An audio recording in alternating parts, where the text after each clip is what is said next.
While 1959 represented the supreme development of the fin at Cadillac, fins would continue on Cadillacs for a number of years thereafter, really until the 1965 Cadillacs that kind of toned down the overall, let's say, garishness of the in-your-face Cadillac themes from the previous years. But 1962 Cadillacs represent kind of a mix of both overt as well as understated styling elements. So what do I mean by that? Well, by this point, you can see in the rear, the fins had been toned down significantly, but you still have the fends, the skeg lines, the creases, the feature lines, and all the things that make a Cadillac from this time period. We're going to explore this particular 1962 Cadillac Coupe Deville in a little bit more detail, and this one has some special features, including bucket seats, something that was a rarity in Cadillacs for the time. You'll notice they're bucket seats with no center console, which was how they came when you got bucket seats on one of these vehicles. But let's talk a little bit now about the styling on the Cadillac and some of the interesting features that were introduced for 1962. First of all, take a look at the wheel arch here in this particular side profile and how you have this trim piece that kind of goes over the wheel and then dives downward. But look at it in front of the wheel and what is underneath it. Can you guess what that is? If you said a cornering light, that is correct. The 1962 Cadillac was actually the first car that was produced, I think, in the world, if not certainly domestically, with a cornering light. Cadillac was the first to introduce that. So Cadillac had, let's say, introduced a number of interesting technologies and was going to introduce interesting technologies during this time frame, including the cornering light. 1962 would also be the first to offer automatic climate control in 1964. But I love how beautifully integrated the cornering light is into the overall styling on the 62 Cadillac, almost as though it's not there. It's just a little hidden gem, but it provides the appropriate functionality. Now, as we look at the body side here, as I mentioned before, this car still had a lot of ins and outs and creases and feature lines that really were typical of Cadillacs from this time period until the 65 Cadillac, which broke from that tradition and provided customers with just a sleek, elegant design with the stacked headlights, of course, for 65. But here, take a look at this. You have a crease or a feature line that runs the length of the entire car, almost that's dead on straight. Then you have the upper portion and some surfacing that starts at the front of the car and as it transitions rearward, kind of gradually raises and becomes the fin, the relatively muted fin at least, compared to what was out in 1959. And then you have the skeg line that begins just behind the front wheel and then terminates all the way at the rear, getting increasingly pronounced as you move rearward on the car. This was Cadillac styling of the era, and I think it's both intriguing and beautiful. And if we look at the front end of the car, we can see that typical W-shaped front end. Just look at the bumper. It looks like a W, at least from the plan view or bird's eye view. And of course, you have these fender top moldings that appear to have rocket forms. This was, of course, the era in which designers were infatuated with anything that flew, whether that was spacecraft or aircraft.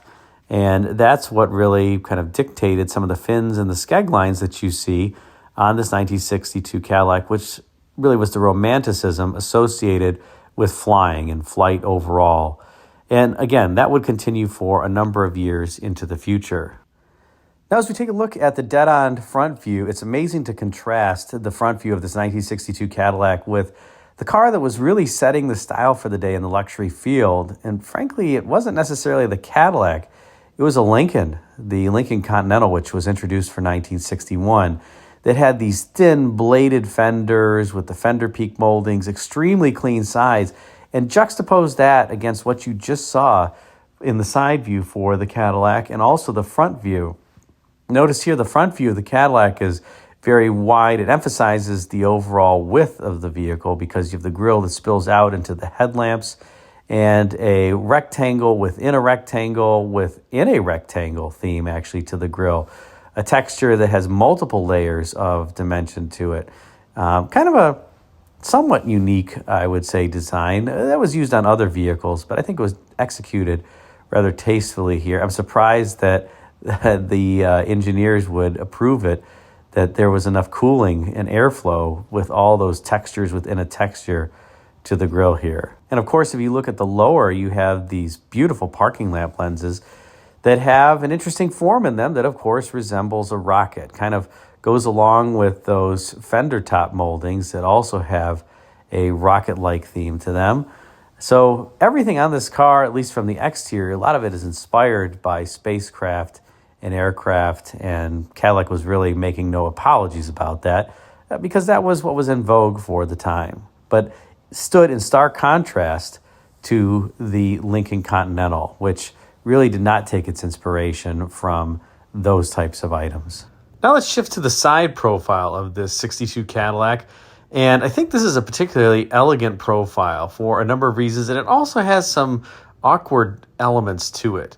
The first thing that I think is a little bit awkward is the roof has kind of this slight droop as it goes rearward, and that was very characteristic of GM vehicles during the era. This one, however, looks a bit more pronounced than what I'm used to. It's got a bit sharper angle than most of the GM cars there, perhaps because this has that very large windshield and then a smaller backlight.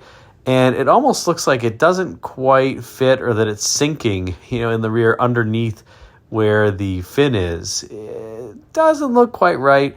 Hey, I would still buy this car. It looks pretty awesome. And then you have some beautiful elements like how that fin just starts at the rear or the tail edge of the door and gradually rises and creates some beautiful surfacing toward the rear. Now, interestingly, take a look at the wheel covers on this. I think that Mercury stole these wheel covers or something close to it for the 1968 model year for their wheel covers because they look almost identical. Oh well. Now let's take a look at the rear three-quarter view. And I'm switching to this car because a black car, it's kind of hard to see all these lines. But on this car, although it's not in the best shape, you can certainly still see the lines of the 62 Cadillac. And take a look at that unbroken feature line and crease that forms the top of the scalloped out surface there that runs the entire length of the car pretty much. And I guess what this kind of frame, if you will, as it comes back on the car and then loops down around the bumper and then loops forward again.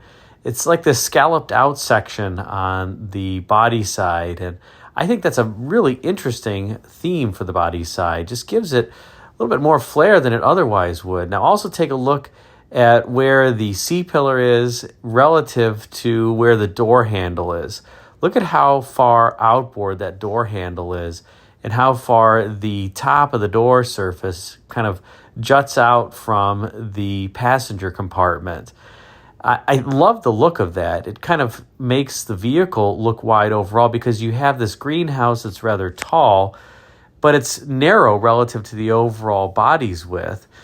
But you can imagine you don't really see this on cars today because cars today aren't 80 inches wide like this vehicle is. When you have a car that's this wide, you can kind of play around with it because you're effectively taking away passenger compartment space when you have a door that is that thick. And obviously the passenger compartment starts inboard of that. Well, today it's a lot more about space efficiency, but you know what? You get space efficiency today, but things just don't look this cool.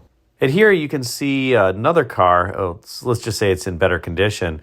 And notice again how inboard the C-pillar and A-pillar are from that widest part of the car. Well, I think it looks fantastic. But also take a look at the fin and how that light is integrated and forms kind of the final edge of the fin. What a beautiful detail. And I almost like the symmetry, I'll call it, of the little fin and then the skeg line at the bottom, almost the same length, of course, at different angles. The skeg line is also adding to the appearance of width on this particular car, as is that tail panel with the horizontal strakes in it, helping to accentuate the width of this particular vehicle. Very simple deck lid, just that crease running down the middle of it. Not too much in terms of ins and outs and surfacing. There's a little slight detail. You can see a crease that runs around the deck lid. Very muted crease just above the Cadillac crest. It's also helping provide some dimension to it. And last view here of kind of a rear three-quarter side profile of this 62 Cadillac. And you could really see that area, that surface that's kind of scalloped out and how it goes all the way along the body side. Just a great detail on these Cadillacs. And that was characteristic of GM cars of this time as compared to, I would say, others. Notice when we talked about the Continental, just very slab-sided, I would say very elegant. This one certainly has a lot more surfacing, and I love how that surface at the top end is scalloped out, and you can see it's kind of throwing a shadow on the rest of the body to help accentuate that it's there. And again, just beautiful details on this car. Now, beauty isn't only skin deep, and here we have the interior of this first black 1962 Cadillac. Notice that this has the rear bucket seats, and almost all these had bench seats, but, well, that's not great if you have a driver that's shorter than your passenger. Here, it's bucket seats without really a center console, too, so you're just kind of sitting there in your bucket seat, don't really have a place to rest your arm except for the transmission tunnel and driveline tunnel, but still a cool overall look on this vehicle, especially that thin two-spoke wheel. I miss the thin wheels. They just look so delicate and light and artistic. And you have a very, let's just call it horizontally oriented dashboard, of course, the horizontal speedometer, but beautiful detailing on this, including some funky controls. And look at that door panel with the intricacies. You have the stainless pieces, the grab handle right in the middle there with the door panels, artistic features kind of rising to meet it, almost like a mountaintop in the middle of your door panel. And here we have the view from the driver's seat. Again, notice the detailing on the steering wheel there. I love those little metallic trim inserts that occur kind of where you'd place your hand on the upper end and, well, not where you'd place your hands, hopefully, on the lower portion of the wheel, but looks great. You'll notice, so the astute observer will see that the typical Perndle indicator is different. It says park, neutral, drive, and then there's two ranges for drive. Then there's a low, and then reverse is all the way at the end of the shift quadrant. And this was before there was an industry standardization on the shift quadrants. And reverse on some of these transmissions was at the bottom of the overall range selector. Now, this car does not have a turbo hydromatic transmission. It has the old school 4-speed hydromatic with a fluid coupling in it as opposed to a torque converter. And these are very reliable transmissions used in Army tanks and things during the war. And they have an interesting, very short first gear. You kind of shifts out of first gear at around 10, 15 miles per hour if you're just accelerating normally, or maybe even less than that, 5 to 10 miles per hour if I recall. And you kind of get off the line quite quickly. So 1 to 2, you're scooting along, and then the 2 to 3 shift is a pretty long one. And not only is it shifting gears in the transmission, it's kind of going into a direct drive mode too. So if you drive one of these, you'll kind of hear the engine go in terms of its shift points from 1 to 2 and then 2 to 3. In other words, there's a big RPM drop on the 2 to 3 shift. And again, that's because it's shifting and also applying direct drive in that third gear. So again, very robust, reliable transmissions, but different certainly than the turbo hydromatic. The turbo being the turbine or the torque converter up front of the transmission. My favorite, I have to say, are those turbo hydromatic 400 and 425 transmissions. But again, the old school hydromatic was quite good as well. And here you see a little corner of the instrument panel on the left-hand side as you're sitting in it. And notice the air conditioning controls on this particular vehicle. Yes, air conditioning was optional even on Cadillacs back during this era. And frankly, it was a rare option. Many people didn't opt for it because it was so expensive. I would guess that in terms of today's dollars, that air conditioning would be about a $4,000 option, maybe even a little bit more.